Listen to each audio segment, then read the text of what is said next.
Mes chers compatriotes, comme vous le savez, la communauté économique des États de l'Afrique de l'Ouest, CEDEAO, a prononcé hier, 9 janvier 2022, des sanctions contre le Mali lors du sommet d'Accra.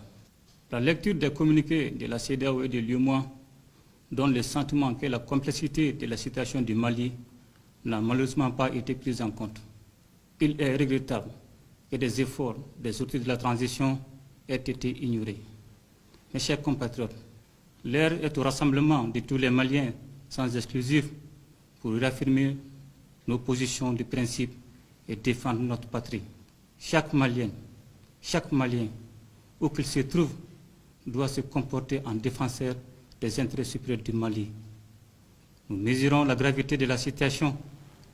Il revient à chacun de taire les divisions de quelque nature que ce soit, de se retrouver autour de l'essentiel qu'est le Mali, notre patrie. Aussi, j'en appelle à une mobilisation constante et à une résilience face à la situation. Mes chers compatriotes, nous avons tenu les assises nationales de la refondation afin de recenser l'ensemble de vos préoccupations pour bâtir un Mali nouveau. À cette occasion, je m'étais engagé à transmettre à la CEDEAO les conclusions assorties d'un chronogramme des élections.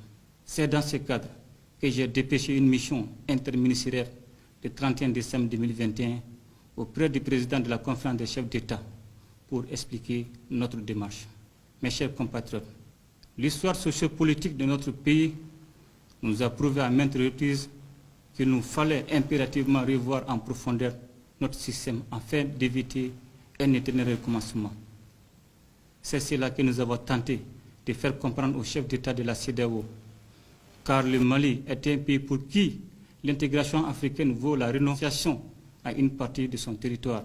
Il est donc temps pour nous, chers Maliens, de nous retrouver, de nous renforcer afin de pouvoir exister en tant que nation, exister dans toute notre diversité.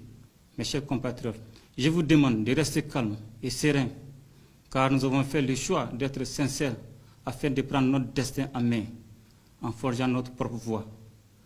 Gardons à l'esprit que le chemin qui mène au bonheur est une voie dure et très dure.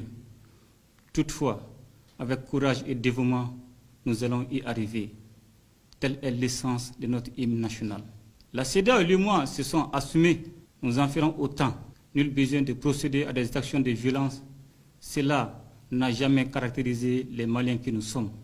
Nous avons espéré qu'avant la conférence extraordinaire de la CEDEAO, un examen minutieux serait fait du chronogramme soumis et une période serait donnée pour discuter sur notre proposition avant de se prononcer. Je dois vous dire que même si nous regrettons le caractère illégitime, illégal et inhumain de certaines décisions, le Mali reste ouvert au dialogue avec la CEDEAO pour trouver un consensus entre les intérêts supérieurs du peuple malien et le respect des principes fondamentaux de l'organisation. Notre engagement pour un retour à l'ordre constitutionnel normal, apaisé et sécurisé n'a jamais failli. Nous appelons la CEDEAO, une fois de plus, à une analyse approfondie de la situation de notre pays en plaçant l'intérêt supérieur de la population malienne au-dessus de toute autre considération.